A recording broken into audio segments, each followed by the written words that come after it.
Assalamu alaikum. Dear students, listen to me with concentration and answer the questions. Beta Sana, how old are you? I am 13 years old. Oh, you are 13 years old. And how old is your brother? He is 19 years old. Oh, your brother is 19 years old. What is a person who is 13 to 19 years old called? A teenager. She is called a teenager. Oh, it's right.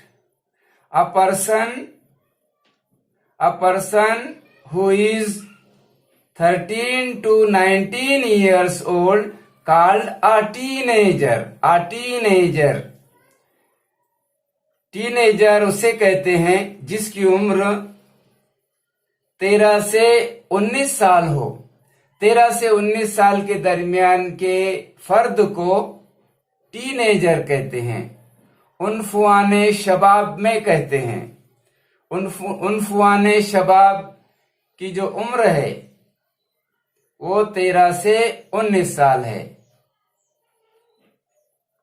Dear students, today we are going to study a nice poem 1.1, A Teenager's Prayer. Warming up. First of all, tell me what mean by warming up? तैयार होना. Warming up यानी तैयार होना। तैयारी करना। Getting ready, warm up, get ready, तैयार होना।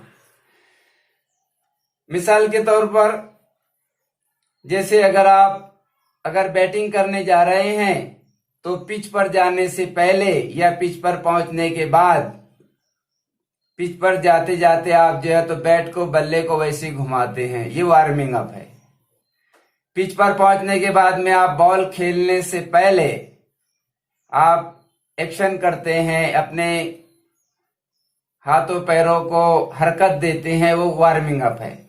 Running करने से पहले अगर दौड़ में आपने मुकाबले में हिस्सा लिया है रनिंग के, तो आप रनिंग करने से पहले, रनिंग शुरू करने से पहले आप वार्मिंग अप करते हैं, वार्म अप करते हैं, हाथों पैरों को हरकत देते हैं, उछल कूद करते हैं, ये वार्मिंग अप है।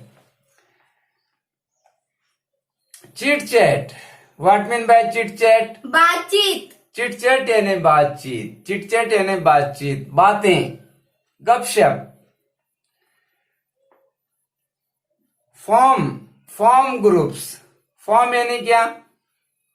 फॉर्म यानी बनाइए। क्या बनाइए? ग्रुप बनाइए। आप जो है तो ग्रुप बनाइए। ग्रुप कैसे बनाए? फॉर्म ग्रुप्स ऑफ 5 to 6, 5 या 6 बच्चों के, आप जो है तो 5 या 6 बच्चे मिलकर ग्रुप बनाइए। एंड डिस्कस कीजिए, बहस कीजिए, बातचीत कीजिए। गिव अ रेटिंग, आपको रेटिंग देना है, दर्जाबंदी करना है। Rating of 1 to 5 to each of the following। नीचे जो सेंटेंसेस दिए हुए हैं आपको उसकी रेटिंग करना है, दर्जाबंदी करना है। When you have to take important decisions, what to do generally? We have to take decisions. We have to take important decisions. When you have to take important decisions, what do you do? जब आपको फैसले करने पड़ते हैं, decision लेना पड़ता है, तो आप क्या करते हैं? तो आपको ऐसा रेटिंग देना है। सबसे पहले आप किसे पूछते हैं, किससे मशवरा लेते हैं, किसे कॉल करते हैं, किसे बताते हैं, किससे शेयर करते हैं, आपको ये बताना है। कभी कभी बच्चों, we have to take decision regarding education. तालीम से मुतालिक हमको फैसला करना पड़ता है। जैसे अभी आप 10वीं पास हो गए तो आपको आर्ट से पढ़ना है, साइंस से पढ़ना है या कॉमर्स से पढ़ना है, तो आपको ये डिसीजन लेना है। तो आप सबसे पहले किससे मशवरा लेंगे? आपको ऐसा रेटिंग देना है, आपको दर्जा बंदी करना है, दर्जा मुतय्यन करना है आपको। अगर आप कोई बिजनेस करना चाहते हैं तो बिजनेस करने से पहले आपको किसी फैसला करना पड़ेगा, किसी से मशवरा लेना पड़ेगा। अगर आप you have to sometimes we have to take decisions regarding new relation, तो आपको किसी से मशवरा करना होगा, शेयर करना होगा, कांटेक्ट करना होगा, कंसल्ट करना होगा। कंप्लेंट, अगर आपको जो है तो क्रिमिनल कंप्लेंट करना है या कंप्लेंट करना है आपको किसी के खिलाफ, तो आपको किसी से मशवरा लेना होगा, उसके ताल्लुक से डिसीजन लेना होगा, किसी से कंसल्ट करना होगा, कांटेक्ट करना होगा, किसी का सजेशन लेना होगा। और if you suffer from medically if you suffer from any disease, अगर आप किसी बीमारी से मुतालिक आपको या मेडिकल प्रॉब्लम से मुतालिक आपको किसी से मशवरा लेना है, किसी से शेयर करना है, तो सबसे पहले आप किसी को बताते हैं। ये यहाँ पर आपको रेटिंग देना है, रेट देना है, दर्जाबंदी मुतय्यन करना है आपको। तो सबसे पहले बताइए आप मुझे बेटा। Pray to God for guidance. हाँ, ये जो है तो जब भी कोई इम्पोर्टेंट फैसला लेते हैं तो सना का कहना है कि she prays to God, she pray to God for guidance. Allah ताला की रहनुमाई हासिल करने के लिए ये दुआ करते हैं, अल्लाह ताला से मदद मांगते हैं। जो भी डिसीजन आप ये लेते हैं तो अल्लाह ताला की रहनुमाई हासिल करने के लिए दुआ करते हैं, अल्लाह ताला से दुआ करते हैं ये। उसके बाद क्या करते बेटा? सबसे पहले ये कोई भी इम्पोर्टेंट डिसीजन लेना हो, कोई भी प्रॉब्लम हो, कोई भी मसला हो, तो सबसे पहले ये अल्लाह ताला से दुआ करते हैं, उससे मुतालिक अल्लाह ताला से दुआ करते हैं इससे मुतालिक। और पूरी दुनिया में लोग जो है तो बच्चों सबसे पहले मैं समझता हूं अल्लाह ईश्वर गॉड, और अल्लाह ईश्वर गॉड से ही इंसान जो है तो सबसे पहले उसी से लौ लगाता है, उसी से दुआ करता है। चलिए बेटा, उसके बाद क्या करते हैं? Think deeply in silence. हाँ, थिंक डीपली इन साइलेंस। अगर कोई प्रॉब्लम है, कोई इम्पोर्टेंट डिसीजन लेना है, तो सना थिंक्स इन साइलेंस, तन्हाई में गौर खौस करती है उस पर। चलिए बेटा, उसके बाद consult parents elders. It's also nice thing. अपने जो है तो कोई इम्पोर्टेंट डिसीजन लेना है तो अपने पेरेंट्स से अपन कंसल्ट करते हैं, उनकी सलाह लेते हैं, बुजुर्गों से, वालिदैन से, बुजुर्गों से हम सलाह लेते हैं। उसके बाद क्या करते हैं? Contact friends for advice. हाँ, दोस्तों का मशवरा लेते हैं, उनसे कांटेक्ट करते हैं मशवरे के लिए। वेरी गुड बेटा। और ask your teacher for help. हाँ, टीचर की भी मदद लेते हैं, मदद के लिए टीचर से भी पूछते हैं। ठीक है बेटा। उसके बाद toss a coin to decide. Last में सना जो है तो टॉस करना है, नहीं क्या? टॉस यानी उछालना। सिक्के को उछाल कर देखते हैं वो हेड है क्या टेल है, और इस तरह वो डिसीजन लेते हैं। मिसाल के तौर पे जैसे बारिश आ रही है, स्कूल में जाना कि नहीं, तो टॉस उछाल कर देखते हैं कि जैसे जाना या नहीं। टॉस यानी उछालना। Toss a coin to decide, तय करने के लिए, फैसला करने के लिए सिक्का उछालना। ठीक है बेटा। उसके बाद में listen with concentration and try to understand. In poetry, poetry यानी क्या?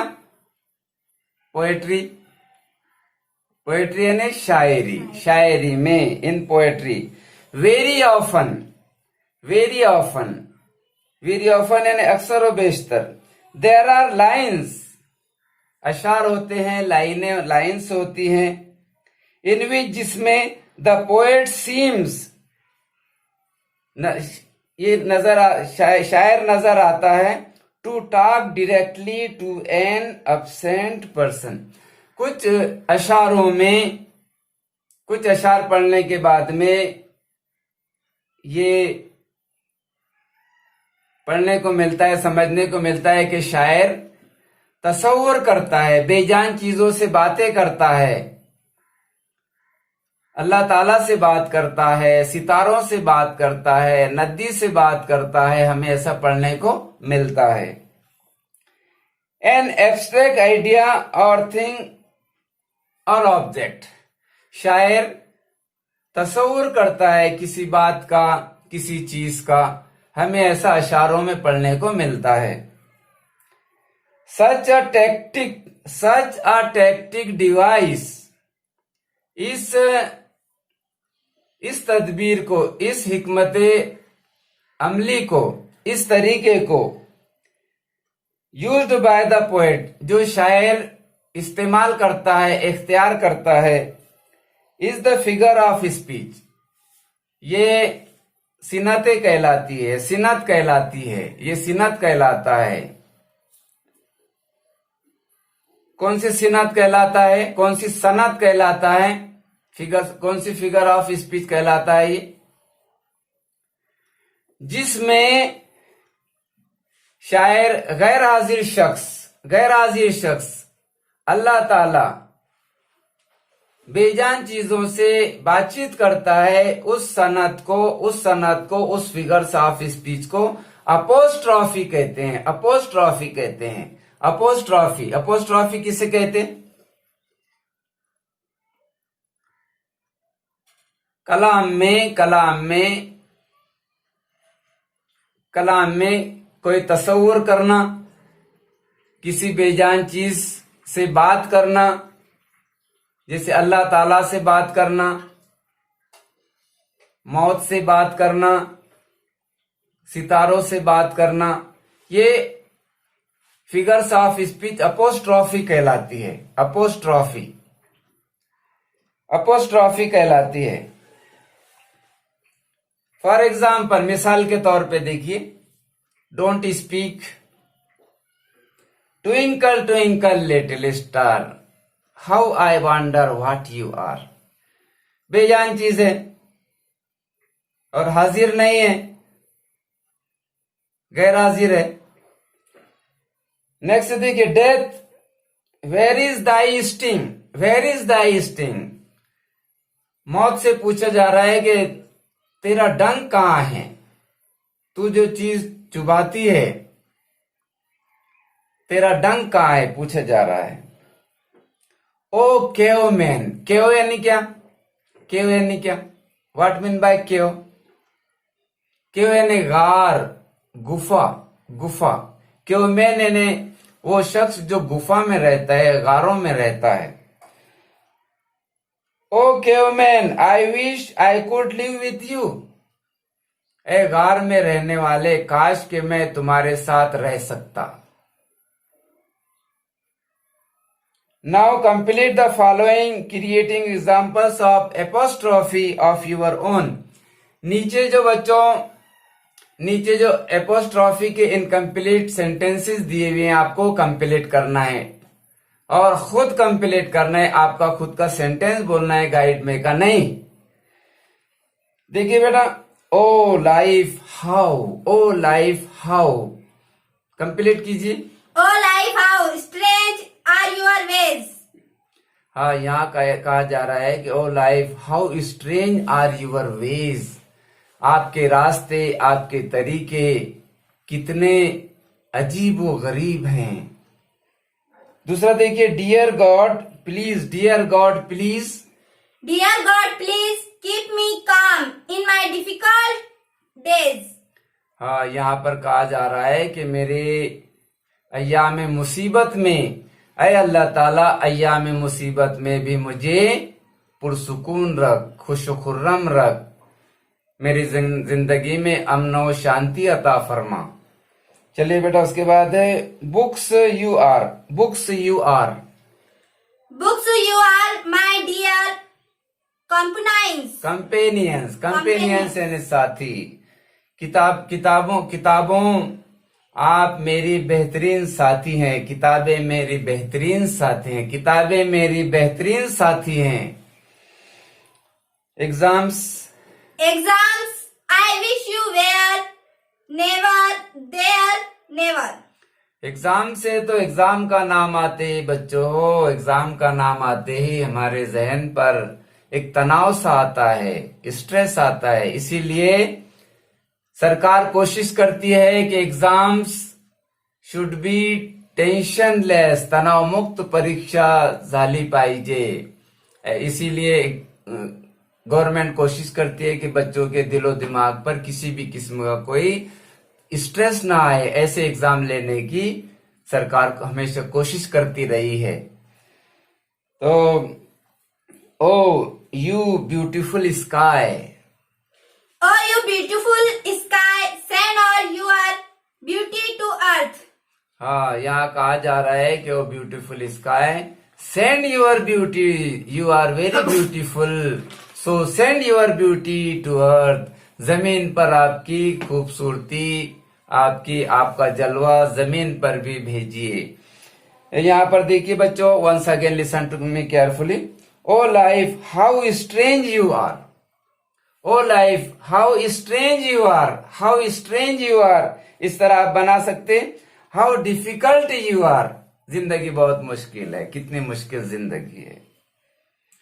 डियर गॉड हेल्प मी, मेरी मदद कीजिए। In my study, in my business, in my health, in my running, in my competition. Please save me from sins. Please save me from bad things, etc. Books, you are my friends. Books, you are my dear friends. आप मेरी प्यारी, आप मेरे प्यारे दोस्त हैं। आप मेरे प्यारे फ्रेंड्स हो, आप मेरे प्यारे दोस्त हो। किताबें बेहतरीन साथी है, किताबें मेरी बेहतरीन दोस्त हैं, किताबें मेरी बेहतरीन दोस्त हैं। Exams, I meet you again and again. Exams, I wish to meet you again and again. मैं आपसे बार बार मिलना चाहता हूं और इस तरह कामयाबी की मनाजिल तय करना चाहता हूं। कामयाबी मिल नहीं सकती मशक्कत के बगैर, और नामवर होता नहीं कोई भी मेहनत के बगैर। Oh you beautiful sky, have a lot of twinkle stars. ए ब्यूटीफुल स्काई, आपके पास बहुत सारे ट्विंकल स्टार्स हैं। A teenager, listen to me carefully, don't speak now. Teacher should explain the apostrophe in apostrophe बच्चों, apostrophe आप इस पर देख रहे हैं। A teenager's prayer, एस के ऊपर क्या है बच्चों, ये एपोस्ट्रॉफी है। एक तो एपोस्ट्रॉफी फिगर ऑफ स्पीच भी है। Keep it in your mind, don't forget. Apostrophe is a figure of speech as well as apostrophe। a teenagers, s के ऊपर जो है तो क्या है, apostrophe है, जिसके माने क्या होते हैं, काकी के। एपोस्ट्रॉफी के माने फिगर ऑफ स्पीच भी है, और एपोस्ट्रॉफी फिगर ऑफ स्पीच भी है, और जो हम एस से पहले, एस के ऊपर कॉमा लगा, एस के ऊपर जो हम लगाते हैं काकी के माने के लिए, वो एपोस्ट्रॉफी कहलाती है। फॉर एग्जाम्पल टीचर्स नेम, जैसे अक्सर कोई भी हमें पूछता है जब हम छोटे रहते हैं, what's your father's name, father's name अब्बू का नाम। व्हाट्स योर मदर्स नेम, अम्मी का नाम। व्हाट्स योर ब्रदर्स नेम, भाई का नाम। व्हाट्स योर सिस्टर्स नेम, बाजी का नाम। What's your grandfathers name, grandfather दादा जान का नाम। What's your grandmother's name, what's your class teachers name. ये एपोस्ट्रॉफी है, सब याद रखेंगे बराबर। अच्छा ओके, उसके बाद देखिए a teenager's prayer, a teenager's prayer. Teenagers,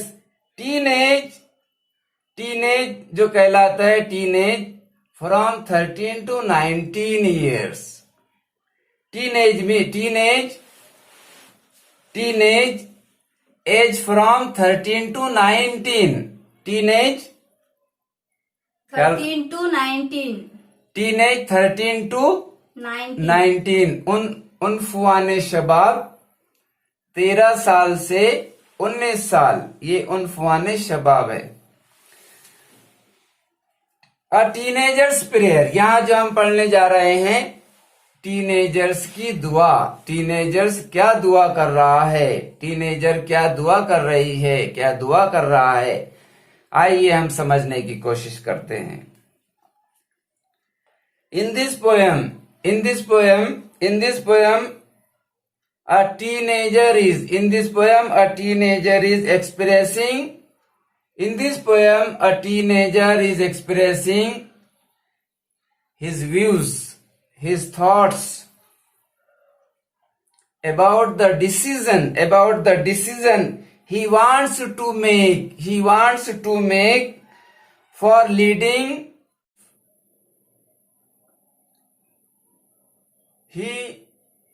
She prays to Lord. She prays to Lord, to our God, to help him to lead a successful life, the best life, successful life. Listen with concentration. Each day brings new beginnings. Each day brings new beginnings. Each day brings new beginnings. Decisions I must make. I am the only one to choose the road that I will take. Each day brings new beginnings. Brings यानी क्या? What mean by brings? Brings यानी लाना, और beginnings यानी beginnings यानी शुरुआत। हर दिन नई शुरुआत होती है, हर दिन इंसान के लिए न्यू चैलेंजेस होते हैं, नए चैलेंजेस होते हैं इंसान के लिए।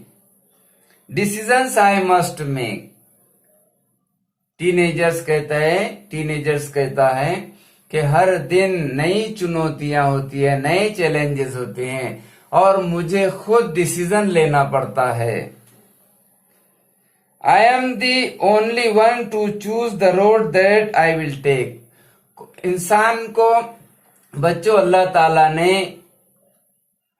इख्तियार दिया है, आप अच्छे काम भी कर सकते हैं और बुरे काम भी कर सकते हैं। इख्तियार दिया है, हक नहीं। इख्तियार दिया है, हक नहीं। आपको गलत काम करने का हक नहीं है, इख्तियार है कि आप कर सकते हैं, लेकिन उसकी आपको सजा मिलेगी। यहां पर टीनेजर की दुआ है कि हर दिन नई चुनौतियां होती हैं इंसान के लिए, नए चैलेंजेस होते हैं और डिसीजन खुद को लेनी पड़ती है। डिसीजन, फैसला खुद को लेना पड़ता है कि कौन। I am the only one to choose the road that I will take. कौन सा रास्ता इख्तियार करना है, क्या डिसीजन लेना है, कौन सा रास्ता इख्तियार करना है, तो ये खुद को ही डिसीजन लेना पड़ता है। I can choose to take the road of life. मुझे जिंदगी का रास्ता जिंदगी बसर करने का रास्ता चुनना पड़ता है। That leads to great success. ओ और travel down the darkened road that leads to great distress. प्यारे बच्चों, there are two ways of life. There are two ways of life. One way goes to successful life. One way leads to great success. And the other goes to distress. There are two ways of life. जिंदगी बसर करने के बच्चों दो ही तरीके हैं। एक वो तरीका जो कामयाबी की तरफ ले जाता है और दूसरा वो रास्ता है जो मुसीबत और परेशानियों की तरफ ले जाता है इंसान को। दो रास्ते हैं। अब आप देखिए कि आपको कौन सा रास्ता इख्तियार करना है। दोनों में से एक रास्ता आपको कामयाबी की तरफ ले जाता है और दूसरा रास्ता आपको मुसीबत और परेशानियों की तरफ ले जाता है।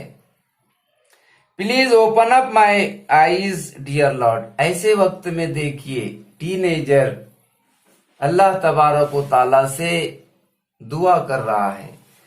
Please open up my eyes. ऐ अल्लाह ताला, ऐ मेरे मालिक, ऐ मेरे आका, मेरी आंखें खोल दे, मेरी आंखें खोल दे। आंखें खोल दे यानी मुझे शऊर अता फरमा, मुझे सेंस अता फरमा, मुझे समझ अता फरमा। That I might clearly see. मेरी आंखें खोल दे ताकि मैं सही तौर पर देख सकूं, समझ सकूं। Help me stand for what is right. मेरे हक में मेरे लिए क्या सही है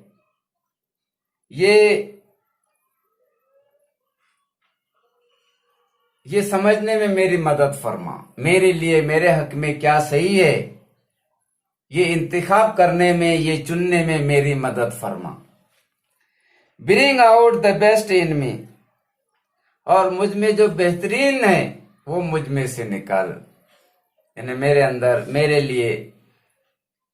मेरे अंदर जो मुझ में जो वाज़े तौर पर है, जाहिरी तौर पर है, मुझ में जो बेहतरीन है वो निकाल। Bring out the best in me. मुझ में बेहतरीन निकाल, मुझ में से बेहतरीन निकाल। यहाँ पर टीनेजर इस बात की दुआ कर रहा है अल्लाह ताला से कि मेरे हक में जो सही है वो मुझे मुंतखब करने का, वो रास्ता इख्तियार करने का मुझ में शऊर अता फरमा। जो मेरे हक में, मेरे लिए जो सही है, जो मेरी जिंदगी को कामयाबी की मनाजिल तक पहुंचा सकता है, वो रास्ता, वो तरीका मुझे चुनने का शऊर और समझ अता फरमा। Help Lord to just say no. ऐ मेरे आका, मुझे मेरी उस वक्त मदद फरमा नहीं कहने के लिए मेरी मदद फरमा। बाज औकात बच्चों ऐसा होता है कि इंसान लालच में आकर गलत काम करने को नजरअंदाज नहीं करता बल्कि वो कर लेता है। मैं आपको बताता हूं। When temptation comes my way, जब कोई लालच मेरे रास्ते में आए तो मुझे उस वक्त नहीं कहने के लिए मेरी मदद फरमा। प्यारे बच्चों, बहुत अच्छी मिसाल मेरे जहन में आ गई। मिसाल के तौर पर अगर आपको 1000 रुपये का छोटा सा 1000 रुपये का अगर आपको नोट मिल जाए तो आप क्या करेंगे? बहुत सारे बच्चे सर के पास लाकर दे देंगे। लेकिन अगर आपको आरबीआई का बहुत बड़ा बंडल अगर मिल जाए इत्तेफाक से, या बैग भरा हुआ सोने और चांदी के जेवरात से अगर वो बैग भरा हुआ मिल गया तो आप क्या करेंगे? तो मुश्किल में पड़ जाएंगे आप बच्चों। आप इम्तिहान में फेल हो जाएंगे। वो बैग आप किसी को नहीं देंगे बल्कि घर पर लेकर चले जाएंगे। यही वो लालच है। अगर आपको 50 एकड़ खेत पचाने का अगर गबन करने का मौका मिल जाए तो आप जो है तो ईमानदारी के इम्तिहान में आप नापास हो जाएंगे, ऐसा मेरा ख्याल है। लेकिन हो सकता कोई अल्लाह का बंदा जो है तो उसको पूरी दुनिया भी दे दिया जाए तो वो उसे कबूल ना करे, गबन के तौर पर जिससे अगर मिल जाए तो व्हेन टेम्पटेशन कम्स माय, यही बात टीनेजर, यही बहुत मानी खेज बात है बच्चों, यही बात टीनेजर अल्लाह तबारक व तआला से दुआ कर रहा है कि अल्लाह ताला मुझे कोई लालच मुझे जेर ना कर दे, कोई बड़ी लालच कोई बड़ी चीज अगर मुझे मिल जा रही है तो मैं लालच में ना पड़ जाऊं, उस वक्त भी मैं वो करने से गुरेज करूं। that I might keep my body clean and fit for life each day, ताकि मैं अपने बॉडी को मैं साफ व शफाफ रखूं, क्लीन रखूं, दागदार न बनाऊं और मैं जिंदगी बसर करने के लिए फिजिकली भी फिट रहूं। बच्चों किसी ने बहुत अच्छा कहा है, listen to me with concentration. बच्चों are you listening to me carefully? Listen with concentration. Not gold but only man can make a people great and strong. Not gold, but only man can make a people great and strong. Men for truth and honor's sake stand fast and suffer long. Brave men who work while others sleep, who dare while others fly. They build nations' pillars deep and lift them to the sky. बच्चों जिस देश के लोग ईमानदार हों तो उस देश की तरक्की को कोई नहीं रोक सकता। जिस देश के लोग गैर जानिबदार हों उस देश को तरक्की से कोई नहीं रोक सकता। यहाँ पर बड़ी अच्छी दुआ कर रहा है टीनेजर कि मुझे कोई लालच जो मुझे ईमानदारी से बेईमानी करने न लगाए, मुझे जो है तो लालच के वक्त नो कहने की, उससे गुरेज करने की। ऐ अल्लाह ताला तुम मुझे ये खूबी अता फरमा, मैं जो है तो उस वक्त लालच में ना आ जाऊं, बल्कि वो चीज गबन करने से, लालच में आने से मैं गुरेज करूं। मैं तुझसे दुआ करती हूँ, आपसे जो है तो मैं आपकी मदद चाहती हूँ ऐसे मौके पर। बच्चों first question listen to me carefully. What is the age group of the speaker in the poem? What is the age group of the speaker in the poem? 13 to 19. 13 to 19. The age group of the speaker is 13 to 19. Next question है, what decision does the speaker have to take? What decision does the speaker have to take? The speaker has to make the decision about choosing the right path of life lying before him. He wants to decide whether he should travel down the path which leads to great distress. What decisions does the speaker have to take?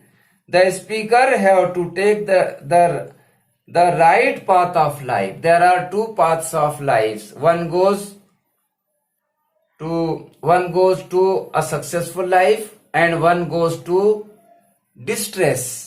एक जो है तो अच्छाई का रास्ता है और एक जो है तो बुराई का रास्ता है। तो स्पीकर को कौन सा डिसीजन लेना है? Right path of life. Next question है, what does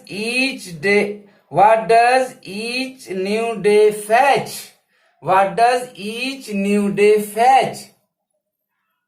Each new day fetches challenges in this life, challenge to do new things. New beginnings, new challenges. Each day brings new beginnings. Each day brings new beginnings, new challenges. Next question, beta. How should one react? How should one react to temptation? How should one react to temptation? The person should strictly say no to any temptation that comes in this way. She should overpower any temptation and avoid doing anything bad or wrong. Very good. One should say no. One should say no strictly. लालच के वक्त जो है तो हमारा रद्द अमल ऐसा होना चाहिए कि हमने उस वक्त स्ट्रिक्टली नो कहना चाहिए, नहीं वो लालच में नहीं आना चाहिए. One should say strictly no to any temptation that comes in the way. लालच जो हमारे रास्ते में आ जाती है, जिंदगी में आ जाती है, तो उस वक्त हम लालच में ना आए, बल्कि उस वक्त हमने सख्ती के साथ में उस काम से गुरेज करना चाहिए. उस वक्त हमने नो कहना चाहिए. What effects does the speaker wish to see in himself at the end of his teens? Teenage खत्म होने के बाद स्पीकर क्या चाहता है? उससे उसका स्पीकर क्या चाहता है? उसकी क्या ख्वाहिश है? बोलिए बेटा. The poet wishes the company of God because by the time his teenage years are over, he will know that the life he lived under the guidance and help of the Almighty was the best. Teenage जो है तो उस वक्त बच्चों को तजुर्बा नहीं रहता. इसी वजह से टीनेजर की ये दुआ है कि मेरा टीनेज अच्छी तरह गुजरे, उसमें कोई गलती ना हो, उसमें कोई गुनाह ना हो, ताकि टीनेजर गुजरने के बाद में, इसीलिए वह अल्लाह ताला से दुआ कर रही है कि मेरा टीनेज जिसमें मुझे तजुर्बा नहीं है वो अच्छे से गुजर जाए. वो गुजर जाने के बाद में उसे अच्छा लगेगा कि वो उसका टीनेज जो है तो अल्लाह ताला की रहनुमाई में गुजरा. नहीं तो बच्चों, अगर आपको तजुर्बा नहीं है तो टीनेज में बच्चों से बड़ी बड़ी गलतियां हो जाती है. और एक बार अगर आप लोगों से बच्चों कोई गलती हो गई, किसी ने बड़ा अच्छा कहा है कि ये दौर भी देखा है तारीख की आंखों ने, लम्हों ने खता की थी, सदियों ने सजा पाई. और तजुर्बा भी एक शय है जिंदगानी में, ये डिग्रियां तुमको बुजुर्गों का हमसर कर नहीं सकती. इसीलिए बच्चों, टीनेज में जो है तो अपने हमेशा बुजुर्गों का, वैसे तो ताउम्र बुजुर्गों का मशवरा लेना चाहिए, उनकी नसीहतों पे अमल करना चाहिए, लेकिन खुसूसन टीनेज में जो है तो बुजुर्गों की रहनुमाई हमेशा हासिल कीजिए. और अगर कोई छोटी मोटी परेशानी आती है तो अपने आका को, अपने मालिक को हमेशा याद कीजिए. उससे कल्बी सुकून, रूहानी सुकून और दिली इत्मीनान इंसान को नसीब होता है, जो रुपये पैसे से हासिल नहीं हो सकता बच्चों.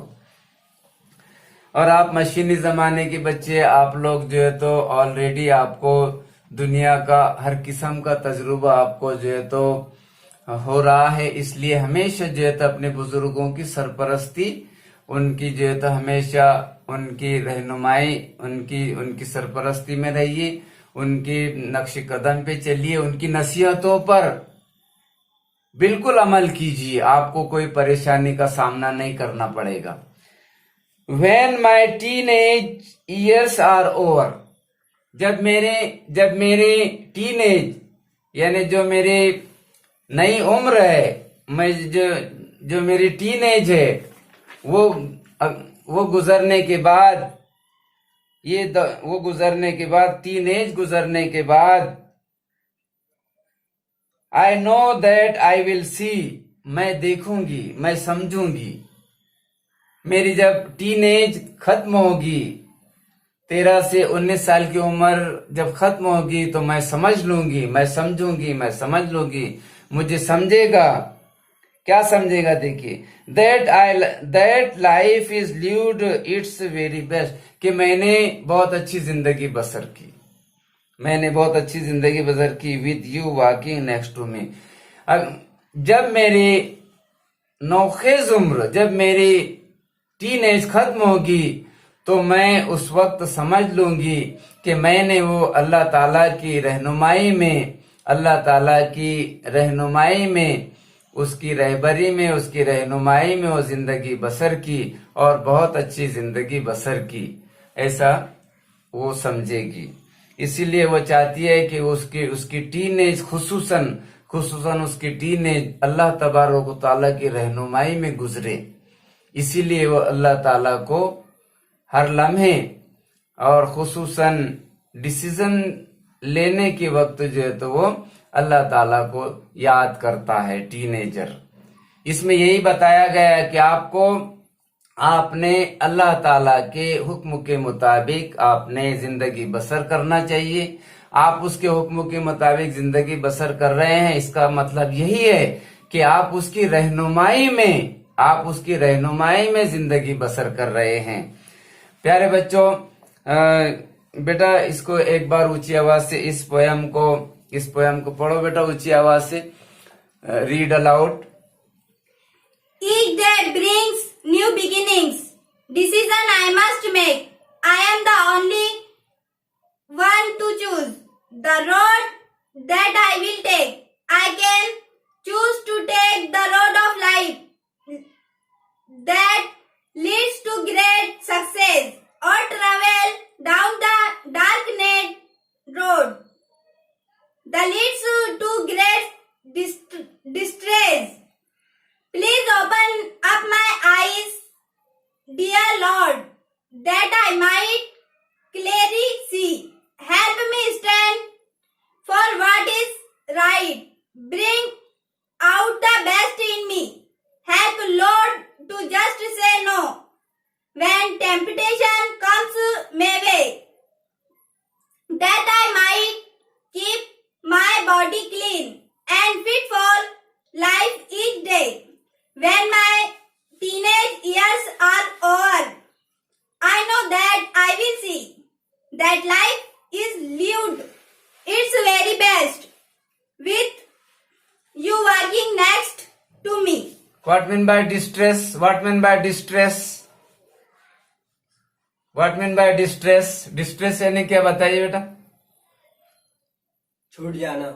डिस्ट्रेस यानी मुसीबत, परेशानी. डिस्ट्रेस यानी मुसीबत, परेशानी. और what is the title of this poem? What's the title of this poem? What's the title of this poem? Title यानी क्या बेटा? What's the title of this poem? ऊंची आवाज से बोलो. हाँ, वेरी गुड बेटा, वेरी गुड. ऊंची आवाज से बोलो बेटा. A teenager's prayer. It is the title of the poem.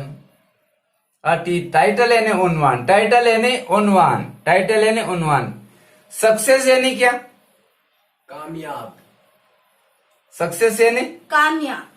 Success यानी कामयाबी. सक्सेस यानी कामयाबी. नाउन है.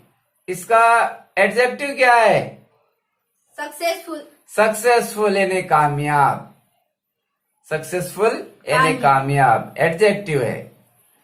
ठीक है बच्चों, घर से बहुत अच्छा इस पोयम की स्टडी करके आइए. क्वेश्चंस एंड आंसर की भी तैयारी करके आइए. और जो टेक्चुअल एक्सरसाइज है, जो एक्टिविटीज दी हुई है, वो अपने क्लीन एंड नीट लिखकर अपने रजिस्टर में लेकर आइए.